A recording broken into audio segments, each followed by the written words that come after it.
Smart ক্লাসে সকলকে আরও একবার স্বাগত। আশা করি তোমরা সকলেই খুব ভালো আছো। তো ক্লাস 9-এর আমরা লাভ ক্ষতি অঙ্কগুলো করছিলাম।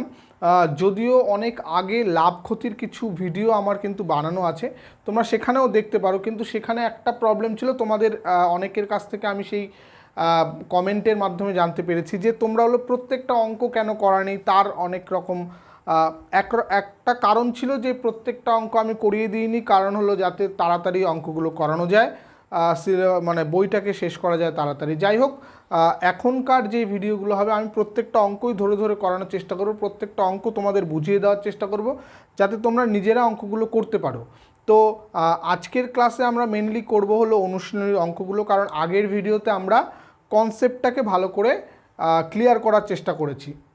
যারা চ্যানেলে আজকে প্রথম, অবশ্যই চ্যানেলটিকে সাবস্ক্রাইব করবে এবং বন্ধুদের সঙ্গে শেয়ার করবে। তো চলো আজকে ক্লাস শুরু করি।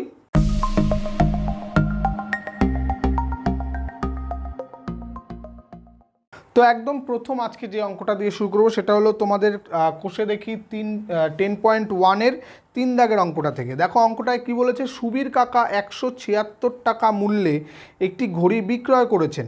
যদি ঘড়ি বিক্রি করে সুবীর কাকার 12% ক্ষতি হয়, তাহলে হিসাব করে দেখি তিনি কত টাকায় ঘড়িটি কিনেছেন।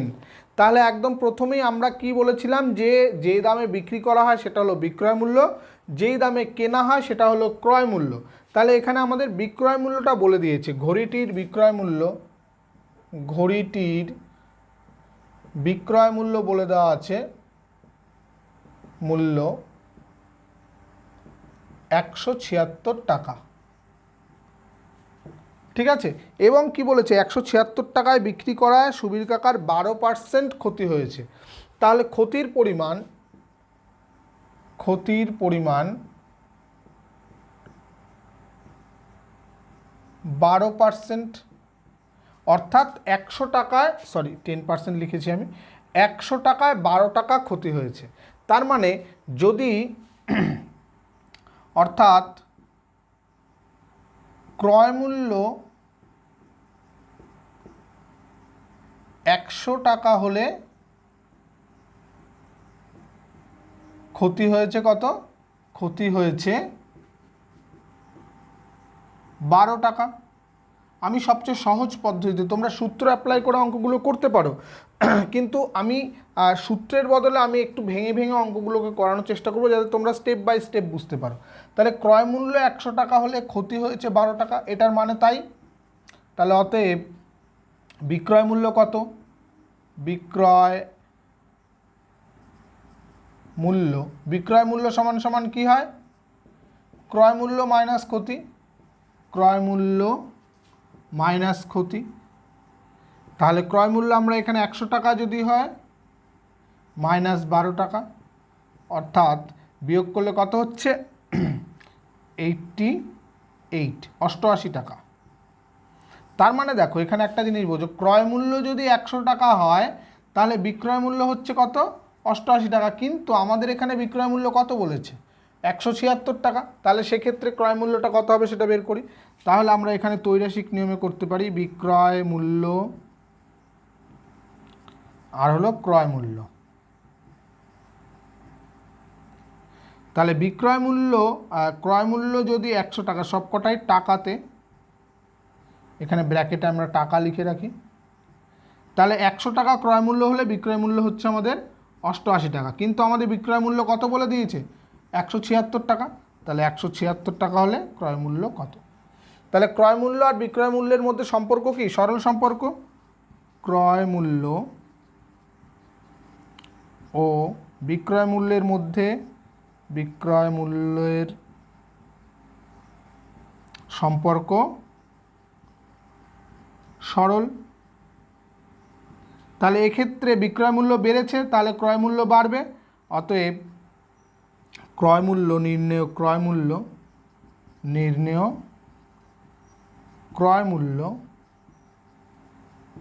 100 গুণ 176/88। কাটাকাটি করে এখানে 2 দিয়ে যাবে, তাহলে 2 আর 100 গুণ করলে 200 টাকা, অর্থাৎ ক্রয় মূল্য হলো 200 টাকা। আমাদের কি জানতে চেয়েছে? হিসাব করে দেখি তিনি ঘড়িটি কত টাকায় কিনেছিলেন। অতএব ঘড়িটির ক্রয় মূল্য অতএব ঘড়িটির ক্রয় মূল্য 200 টাকা। ঠিক আছে, বোঝা গেল খুব সহজে। নেক্সট আমরা চলে আসি 4 দাগের অঙ্কে। 4 দাগের অঙ্কে কি বলেছে, আনোয়ারা বিবি 10টি লেবু 30 টাকায় কিনে প্রতি ডজন 42 টাকায় বিক্রি করলে হিসাব করে দেখি আনোয়ারা বিবির শতকরা কত লাভ বা ক্ষতি হলো। এখানে তোমাদের একটা সংকেতও দিয়ে দিয়েছে, একটি লেবুর ক্রয় মূল্য আর একটি লেবুর বিক্রয় মূল্য এখানে বের করে নেওয়া হয়েছে। তো দেখো এখানটায় আনোয়ারা বিবি কি বলেছে, 10টি লেবু 30 টাকায় কিনেছে। তাহলে 10টি লেবু যদি 30 টাকায় কেনা হয়, আনোয়ারা বিবির ক্ষেত্রে 10টি লেবুর ক্রয় মূল্য, লেবুর ক্রয় মূল্য 30 টাকা। তাহলে একটি লেবুর ক্রয় মূল্য কত হবে, 30/10 = 3 টাকা করে হবে। অর্থাৎ এক একটা লেবু 3 টাকা করে তিনি কিনেছেন। আর বিক্রি করেছেন কিভাবে, বিক্রি করেছেন প্রতি ডজন 42 টাকা হিসাবে বিক্রি করেন। তাহলে প্রতি ডজন মানে কি, 1 ডজন মানে 12টা, ঠিক। তাহলে 12টি লেবুর বিক্রয় মূল্য, টি লেবুর বিক্রয় মূল্য 42 টাকা। তাহলে একটি লেবুর কত হবে, 42/12 এত টাকা। এখান থেকে কাটাকাটি করা যেতে পারে, 6 দিয়ে 6 দুগুণে 12, 6 7 42, তাহলে 7/2 মানে 3.5, 3.5 টাকা করে তিনি বিক্রি করেছেন। তাহলে এখান থেকে একদম স্পষ্ট যে 3 টাকা ক্রয় মূল্য আর বিক্রয় মূল্য হলো 3.5 টাকা। অতএব লাভ কত, লাভ সমান সমান বিক্রয় মূল্য মাইনাস বিক্রয় মূল্য মাইনাস ক্রয় মূল্য। তাহলে এক্ষেত্রে বিক্রয় মূল্য আমাদের 3.5 আর ক্রয় মূল্য 3 = হচ্ছে 0.5 টাকা। তাহলে আমাদের বলেছে লাভ বা ক্ষতির পরিমাণ বের করতে বলেছে। তাহলে শতকরা কত লাভ বা ক্ষতি হলো। অতএব লাভের হার কি করে বের করব, লাভের হারের সূত্র কি, মোট লাভ বাই ক্রয় মূল্য ইন্টু 100%, তাই তো। তাহলে লাভ বাই ক্রয় মূল্য ইন্টু 100%, যেহেতু শতকরা বের করতে বলেছে, লাভ হয়েছে আমাদের 0.5, ক্রয় মূল্য হলো 3 ইন্টু 100%। 100 দিয়ে 5কে কাটলে মানে 5-এর সঙ্গে গুণ করে দিলে এখানে কত হবে, দশমিক তুলে এখানে নিচে 10 আসবে, একটা 10 শূন্য কেটে দিলাম, তাহলে 50/3%, বা এটাকে 3-16-48, 16.2/3%, অর্থাৎ লাভের হার হচ্ছে 16.2/3%। ঠিক আছে, 4 দাগের অঙ্কটাও তাহলে হয়ে গেল খুব সহজে। এরপর চলে আসছি আমরা 5 দাগের অঙ্কটা। 5 দাগের অঙ্কটা কি বলেছে দেখো, অমলবাবু একটি ছবি 20% ক্ষতিতে বিক্রি করেন, কিন্তু আরও 200 টাকা বেশি মূল্যে বিক্রি করলে 5% লাভ হতো। তিনি ছবিটি কত মূল্য দিয়ে কিনেছিলেন। খুব ভালো একটা অঙ্ক, ইম্পর্ট্যান্ট একটা অঙ্ক। কি বলেছে, একটা ছবি তিনি কিনেছিলেন কিছু দামে এবং সেটা তিনি 20% ক্ষতিতে বিক্রি করেন। বলছে বিক্রি করার পর তিনি ভাবছেন যে তিনি যে টাকায় বিক্রি করলেন তার চেয়ে যদি আরও 200 টাকা বেশি দামে বিক্রি করতেন তাহলে তার মোটের ওপর 5% লাভ হতো। তাহলে তিনি কত টাকা দিয়ে জিনিসটা বা ছবিটা কিনেছিল। দেখো এক্ষেত্রে আমাদের দুই রকমভাবে আমরা অঙ্কটা করতে পারি। একটা হলো অনেকে 100 ধরে করে, ক্রয় মূল্য 100 ধরে করে, অনেকে ক্রয় মূল্য x ধরে করতে পছন্দ বেশি করেন। দুটোভাবেই করা যেতে পারে। দেখো x ধরে করলে আমাদের কাটাকাটি যখন আসবে তখন একটুখানি প্রবলেম হতে পারে, 100 ধরে করলে কাটাকাটিতে একটু সুবিধা হয়। তো দুটোর মাঝামাঝি একটা পর্যায়ে আছে, আমরা যদি 100x ধরে করি তাহলে আমাদের অঙ্কের অনেকটা সুবিধা হয়ে যায়। আমরা ধরে নিই, মনে করি ছবিটির ক্রয় মূল্য 100x টাকা। ঠিক আছে, তাহলে 100x টাকা তিনি কিনেছিলেন। এবার প্রথমবার বিক্রি করে তার 20% ক্ষতি হয়েছিল। তাহলে 20% ক্ষতিতে বিক্রি করায় মোট ক্ষতি হয় কত, ক্ষতি হয় ক্রয় মূল্যের ওপরে 20% ক্ষতি হয়েছে, তাহলে 100x ইন্টু 20%, পার্সেন্টেজ তুলে দিলে সবাই জানো যে নিচে 100 চলে আসে, 100 কেটে দিলাম, অর্থাৎ 20x টাকা। ঠিক আছে, তাহলে ক্ষতি হয় 20x টাকা, অর্থাৎ বিক্রয় মূল্য কত? বিক্রয় মূল্য 100x টাকা হলো ক্রয় মূল্য ছিল, ক্ষতি হয়েছে 20x, তাহলে বিক্রয় মূল্য হলো ক্রয় মূল্য মাইনাস ক্ষতি, তাই তো? 100x minus 20x equal to 80x টাকা। 80x টাকা। ঠিক আছে, তিনি এবার হিসাব করে দেখলেন তিনি যে দামে বিক্রি করছেন তার থেকে যদি 200 টাকা বেশি দামে বিক্রি করছেন তাহলে তার 5% লাভ হতে পারতো। তাহলে 5% লাভ যদি হয় নিশ্চয়ই সেটাও সেই 100x টাকার ওপরে 5% লাভ হতো। তাহলে আবার যদি 5% লাভে বিক্রি করা হতো, লাভে বিক্রয় করা হতো তবে লাভ হতো কত? লাভ হতো 100x এর ওপর 5%, মানে 100/100 হয়ে যাবে, তাহলে 5x টাকা। অতএব বিক্রয় মূল্য হতো কত? বিক্রয় মূল্য হতো 100x প্লাস 5x, তাহলে 105x টাকা। এবার মজার বিষয় যে তিনি প্রকৃত বিক্রয় মূল্য কত? 80x টাকা, কিন্তু তিনি ভাবছেন যে যদি 5% লাভ করতে হতো তাহলে তাকে বিক্রি করতে হতো 105x টাকায়, তাহলে তাকে কত টাকা বেশি দামে বিক্রি করতে হতো? 200 টাকা বেশি দামে বিক্রি করতে হতো। তাহলে এই 200 টাকাটা কোথা থেকে আসবে? এই নতুন যে বিক্রয় মূল্য আছে সেটা বেশি দামে বিক্রি করা হয়েছে, তাহলে প্রশ্নানুসারে নতুন যে বিক্রয় মূল্য আছে তার থেকে যদি পুরনো বিক্রয় মূল্য বাদ দেওয়া হয় তাহলে সেটা ইকুয়াল টু 200 টাকা হবে, তাই তো? তাহলে এখান থেকে হচ্ছে দেখো 25x ইকুয়াল টু 200 বা x ইকুয়াল টু হচ্ছে 8। তাহলে x এর ভ্যালু যদি 8 হয়ে যায় অর্থাৎ ক্রয় মূল্য, অর্থাৎ ছবিটির ক্রয় মূল্য 100x অর্থাৎ 800 টাকা। ঠিক আছে, খুব ভালো অঙ্ক। নেক্সট আমরা চলে আসছি 6 দাগের অঙ্কটায়। বলছে কি সুপ্রিয়া একটি ঘড়ি কিনেছে, যদি সে ঘড়িটি 370 টাকায় বিক্রি করে তখন তার যত টাকা লাভ হবে 210 টাকায় বিক্রি করলে তত টাকা ক্ষতি হবে। তাহলে ঘড়িটির প্রকৃত ক্রয় মূল্য কত বের করতে হবে আমাদের। কি বলছে? 370 টাকায় বিক্রি করলে যত টাকা লাভ হবে 210 টাকায় বিক্রি করলে ঠিক তত টাকা ক্ষতি হবে। আমরা ধরে নিই, মনে করি লাভ বা ক্ষতির পরিমাণ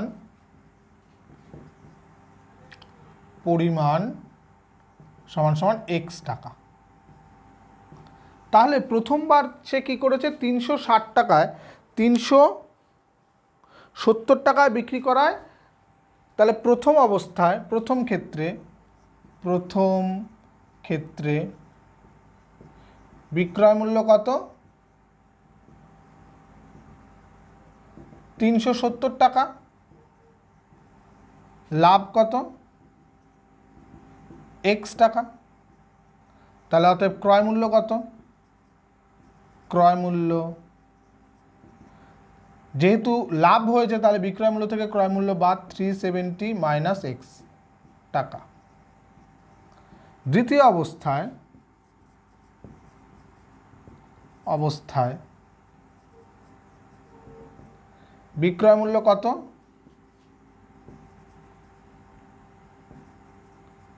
210 টাকা। এক্ষেত্রে বলছে কি ক্ষতি হয়েছে, তাহলে ক্ষতির পরিমাণ, ক্ষতি সমান সমান x টাকা। তাহলে অতএব ক্রয় মূল্য কত? এক্ষেত্রে ক্রয় মূল্য কী হবে? যেহেতু ক্ষতি হয়েছে তাহলে বিক্রয় মূল্যের সঙ্গে যোগ হয়ে যাবে, তাহলে 210 প্লাস x এত টাকা। তাহলে দুটো তো একই জিনিস, একই ঘড়ি, তাহলে দুটোর ক্ষেত্রে ক্রয় মূল্য নিশ্চয়ই সমান হবে, অর্থাৎ প্রশ্নানুসারে বা শর্তানুসারে 370 minus x equal to 210 plus x। এবার দেখো এই মাইনাস এক্স যদি এপাশে নিয়ে যাই কত হবে প্লাস এক্স, তাহলে 2x, আর 370 210 এপাশে আসলে বিয়োগ হয়ে যাবে, তাহলে হবে 160, বা এক্স সমান সমান দেখো হচ্ছে 80। তাহলে এক্সের মান 80 হয়ে গেল, অর্থাৎ ক্রয় মূল্য কত হয়ে যাচ্ছে, অর্থাৎ ক্রয় মূল্য যে কোনো একটায় বসিয়ে দেবো, এইটা অথবা এইটাতে, তাহলে 210 প্লাস 80 সমান সমান 290 টাকা। তাহলে 290 টাকা হলো ওই ঘড়িটির প্রকৃত ক্রয় মূল্য। ঠিক আছে, এরপর চলে আসছে আমরা 7 দাগের অঙ্কটা। দেখো বলছে আমার দিদি অরুণ মামার দোকান থেকে 255 টাকায় একটি ছাতা কিনলো। অরুণ মামা যদি ছাতার ধার্য মূল্যের ওপর 15% ছাড় দিয়ে থাকে, তবে ছাতার ধার্য মূল্য কত ছিল হিসাব করে লেখো। দেখো এখানে আমার সিম্পল, আমি একটু আগেই বললাম যে যদি 100 ধরে নিয়ে করতে পারি, এক্স ধরে নিয়ে করতে পারি, 100x ধরে নিয়েও করতে পারি। আমরা ধরে নিই, মনে করি ছাতার ধার্য মূল্য ছিল, ছাতার চেয়েছে কি আমাদের ধার্য মূল্য, ছাতার ধার্য মূল্য ছিল, ধার্য মূল্য ছিল 100x টাকা। তাহলে এই ধার্য মূল্যের ওপরে ছাড় দেওয়া হয়, আমি আগের দিন বলেছিলাম 15% ছাড় দিলে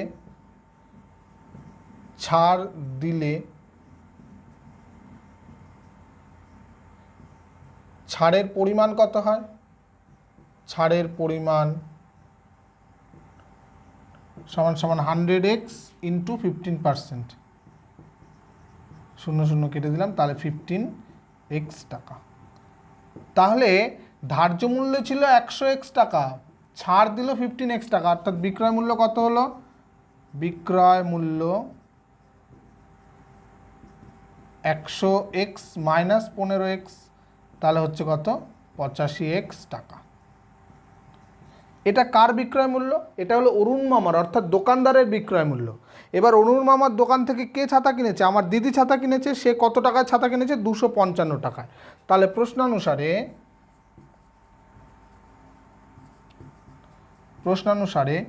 85x সমান সমান 255, বা x সমান সমান তাহলে 255/85, কাটাকাটি করলে 3 হচ্ছে, বা x সমান সমান হয়ে যাচ্ছে 3। অর্থাৎ ছাতাটির ধার্য মূল্য হচ্ছে, অর্থাৎ ছাতাটির ধার্য মূল্য 100 ইন্টু 3 ইকুয়াল টু 300 টাকা। ঠিক আছে, নেক্সট আমরা চলে আসছি 8 দাগের অঙ্কটা। 8 দাগের অঙ্কটা কি বলেছে দেখো, আমার বন্ধু একটি গল্পের বই লিখিত মূল্যের 20% ছাড়ে কিনলো। যদি সে বইটি লিখিত মূল্যেই বিক্রি করে, তবে তার শতকরা লাভ কত হচ্ছে। অর্থাৎ এখানে লিখিত মূল্য মানে ধার্য মূল্য, তাই তো। আমরা ধরে নিই, মনে করি বইটির লিখিত মূল্য 100x টাকা, 25% ছাড় গেছে, 25% ছাড় সমান সমান কত টাকা ছাড় হচ্ছে, 100x into 25/100 equal to 25x টাকা, তাই তো।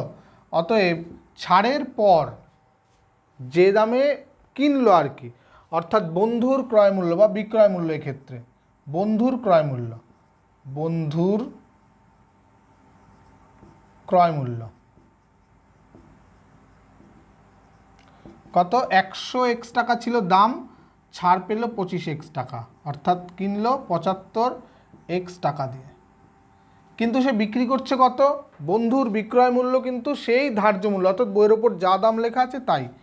তাহলে বন্ধুর বিক্রয় মূল্য হলো 100x টাকা। তাহলে এক্ষেত্রে লাভ হয়েছে তার নিশ্চয়, অর্থাৎ লাভ এখানে সেই 25x, যেই টাকাটা সে ছাড় পেয়েছিল সেটাই তার লাভ। এবার হলো আমাদের বের করতে বলেছে লাভের হার কত, অর্থাৎ লাভের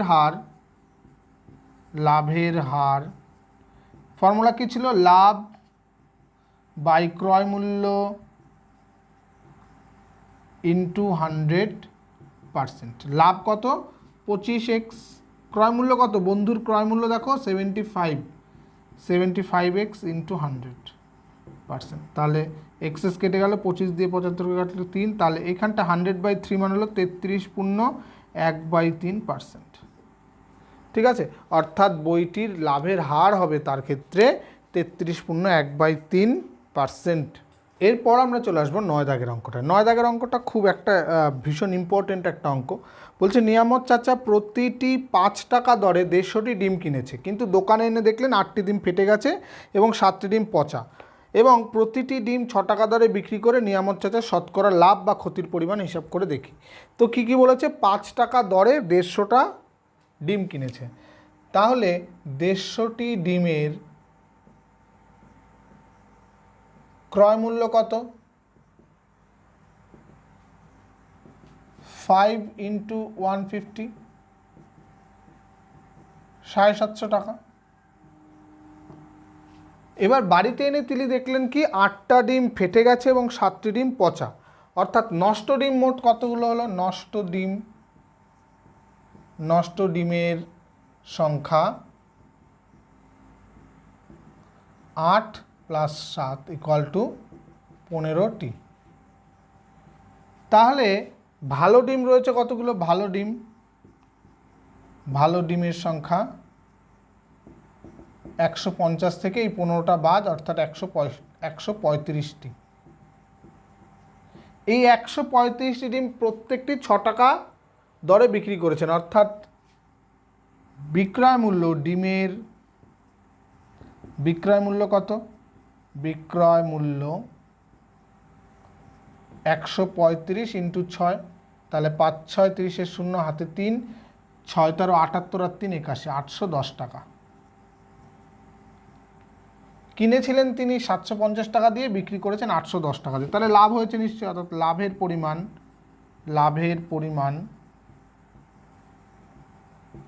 810 - 750, অর্থাৎ 60 টাকা। আমাদের লাভের হার বের করতে বলেছে, অর্থাৎ লাভের হার কত? লাভের হার মোট লাভ বাই ক্রয় মূল্য ইন্টু 100%। একটা শূন্য কেটে দিই, 5 দিয়ে 5 × 2 = 10, 5 × 15 = 75, 4 × 5 = 4 × 15 = 60, 4 × 2 = 8, অর্থাৎ 8% হলো লাভের হার। ঠিক আছে, নেক্সট অঙ্ক আমরা চলে আসছি 10 দাগের অঙ্ক। বলেছে আসিফ চাচা একটি খেলনা 5% লাভে বিক্রি করেন।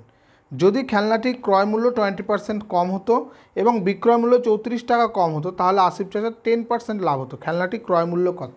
এখানেও আমরা ওই 100x ধরে নিই। তাহলে ধরি বা মনে করি খেলনাটির ক্রয় মূল্য 100x টাকা। ঠিক আছে, তাহলে 100x টাকা যদি খেলনাটি ক্রয় মূল্য হয়, বলেছে যে খেলনা 5% লাভে বিক্রি করেন। তাহলে 5% লাভে বিক্রি করলে 5% লাভে বিক্রয় করলে বিক্রয় মূল্য কত হবে? বিক্রয় মূল্য 105x টাকা হবে। 100 টাকায় 5 টাকা। ঠিক আছে, তাহলে 105x টাকা হলে 105x টাকা যদি হয়, বলছে যদি খেলনাটি ক্রয় মূল্য 20% কম হতো, যদি ক্রয় মূল্য 20% কম হতো, অর্থাৎ কত? 100x এর ওপর 20% কম, তার মানে 80x হতো। এবং বিক্রয় মূল্য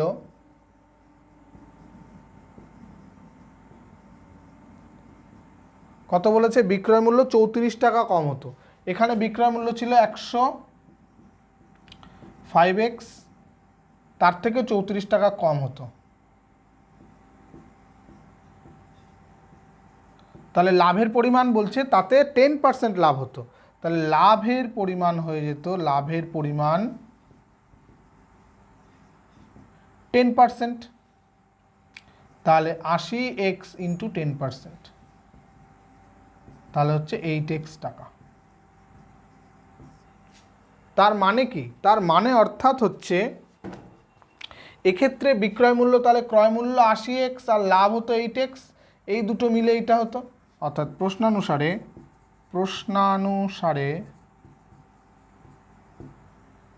80x plus 8x equal to 105x minus 34, বা এখানটায় কত হচ্ছে 88x equal to 105x minus 34।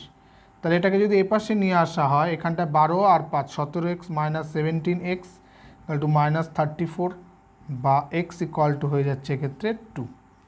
অর্থাৎ আমাদের কি বলেছে, অর্থাৎ ক্রয় মূল্য হয়ে যাচ্ছে, অর্থাৎ জিনিসটির ক্রয় মূল্য